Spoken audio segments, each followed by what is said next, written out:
Good morning, everybody, and happy Friday to one and all in the Northowram Primary School family. So another week has gone by. We've just got one more week now, children, until the February half term. And it's been another interesting week. Every week's an interesting week. We've had Bubble 3A having to do their learning at home this week. We've had some snow. But do you know what else we've had? We've had some brilliant work and some brilliant learning. So I'm going to bring some of that with you to you this morning. So where do I start? I've got loads to show you. Okay, I'm going to start in year one. Now, in year one, this was from Mr. Whittam, and he said, please will you just give Charlotte a shout out and a mention this morning. Charlotte in year one. And Mr. Whittam says, Charlotte, that every single day you do all of your work, you hand it in on time, and it's always really, really beautiful quality, really, really high standard.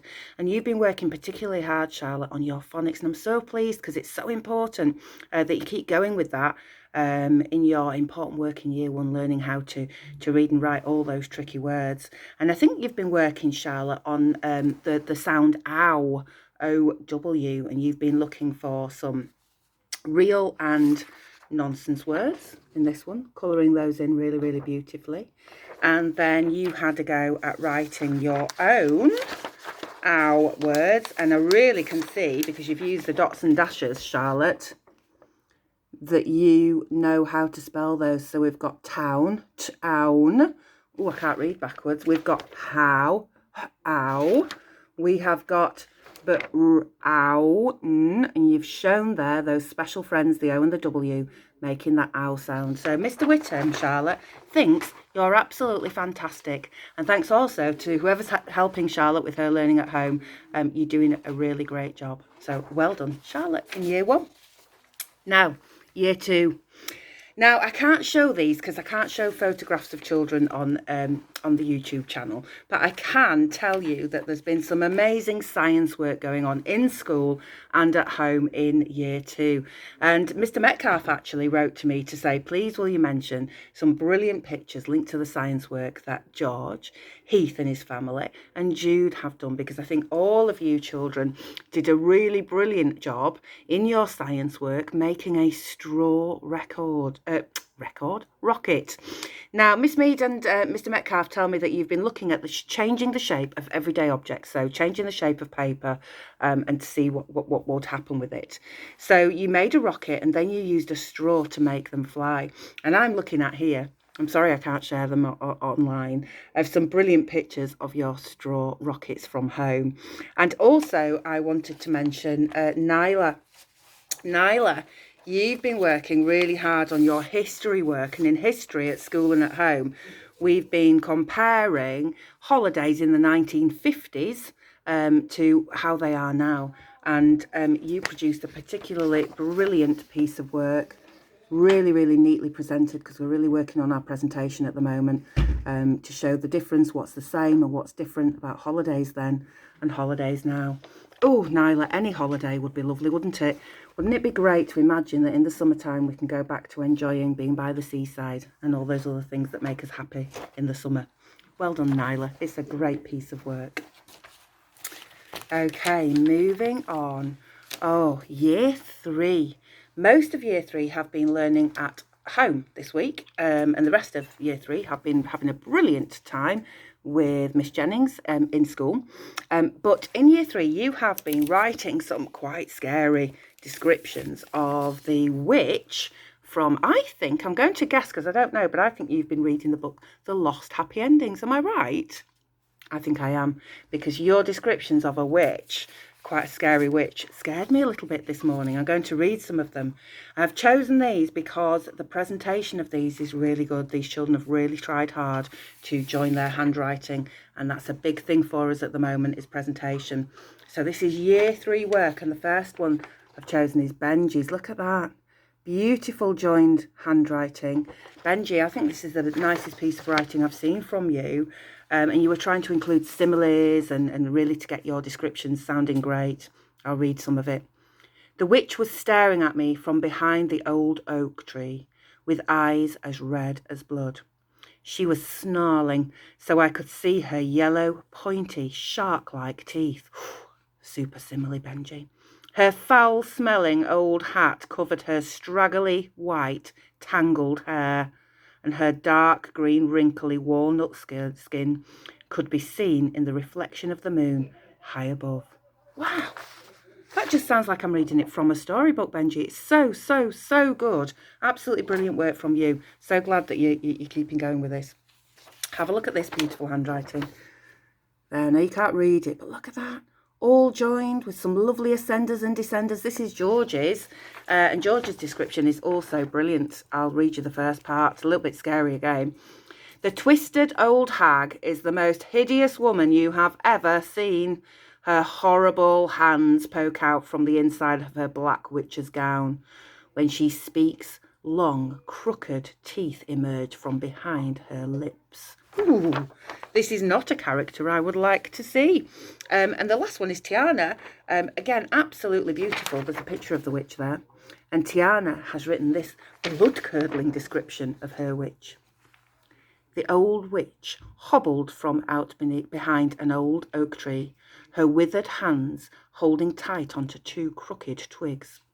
She ripped her silver spider-webbed hair away from her face and stared from her fierce bloodshot eyes into the woods. Suddenly, her tall black hat became caught in the tangled branches above her head. "Oh, bother!" she snarled, showing her sharp, pointed, crooked, yellow teeth. Absolutely. Miss Horsford, did you hear that work? That was beautiful from Tiana's. I love that. I know. Fantastic work, Year 3. You are really, really working hard, so keep that up. Absolutely super duper. Where shall we fly to next? I think we might fly to just one piece of maths work I wanted to share. This is from Luke. It's from Year 6. And Luke has just been working so hard on his money work. I wanted to show you his maths book. Look at that. And he's been looking at pounds and pence and supermarket bills. And I can see that your teachers were really, really thrilled with you, Luke. And I am thrilled with your presentation and the quality of your maths work there. Luke, you also impressed me earlier this week as you were doing your times tables in school, weren't you? And you were super fast on your times tables, and we were working together as a class to kind of try to get that magic under 1 second for answering them. And you were doing an ace job, counting up in your multiples of 5s and 6s and all the rest of it. Brilliant work from Luke. Well done, Luke. Oh, this is lovely work. Now, I'm going to go to Year 5. And in Year 5's music lesson, they have been, it's a bit of a music English mishmash, they've been having to write some haiku poems. And haiku poems are a Japanese art form, and they have a very strict pattern. I think it's 5 syllables, 7 syllables, 5 syllables. I think I'm right about that. 3 lines long, so I'm going to read a few of them because they're only really short. And what they're then going to do is create some music to go with their poems. So it's a really creative activity. And they had to write about cherry blossom.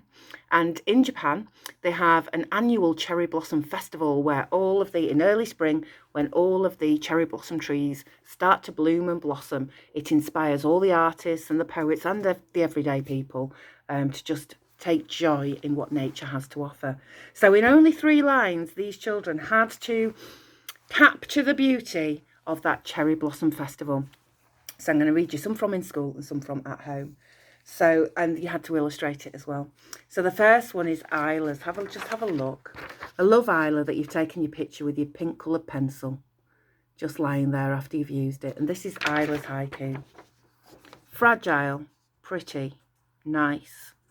These are pink cherry blossoms, delicate petals. Ooh, just says it all in 3 lines, Isla. And so does yours, Jada.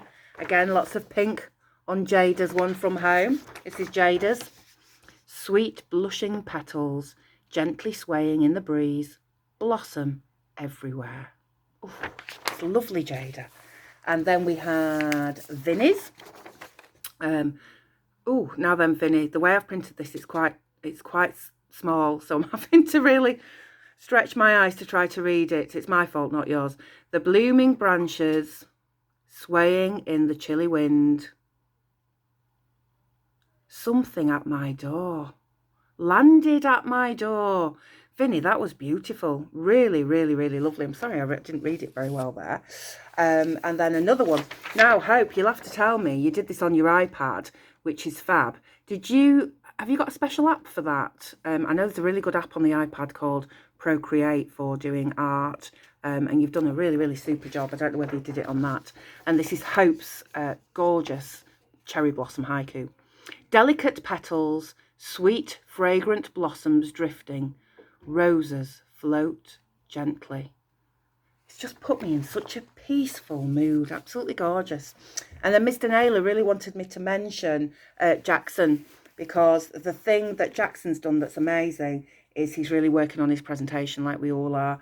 And he is really trying, if you have a look at that second one there, to join up his handwriting and doing a really good job. This is Jackson's. Sweet blushing petals, the branches drift through the air, the rose was fragrant. Well done, Jackson. Super haiku from you. And last but certainly not least, she read this out to me yesterday when I thought, nope, not that one. We've got Joseph's. Joseph's in year 5, and Joseph, again, he's got gorgeous handwriting. Look at that. All joined. Looks like Joseph's really having to go with that sloping style as well that we're trying in year 5. Sweet, blushing, fragrant. The pink cherry blossom floats, drifting in the sky. Well done, Joseph. Fantastic. And finally today, in year 6 at home and at school, you have been reading one of my absolute top 10 books. It's an Arthurian legend, Sir Gawain and the Lordly Lady. Brilliant book. And in the storybook, there is a wedding of the two main characters, Sir Gawain and the Lordly Lady. Shall I just show a picture of the Lordly Lady who he has to marry? Are you ready? Ooh, there she is.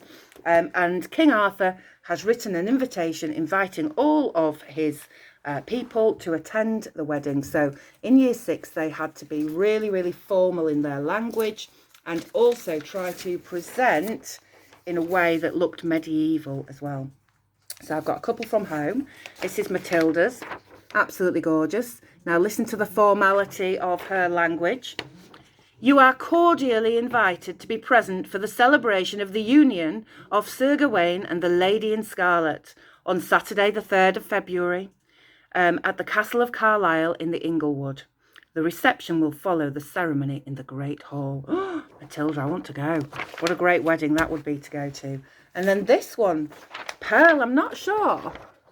I think you've used like a font on that and a background from the computer. It looks amazing. It looks so medieval and so authentic with that lovely calligraphy in the lettering. And this says, the wedding of Sir Gawain and the Lordly Lady, you have been invited to the wedding of Sir Gawain and his bride. The venue is in the castle's chapel.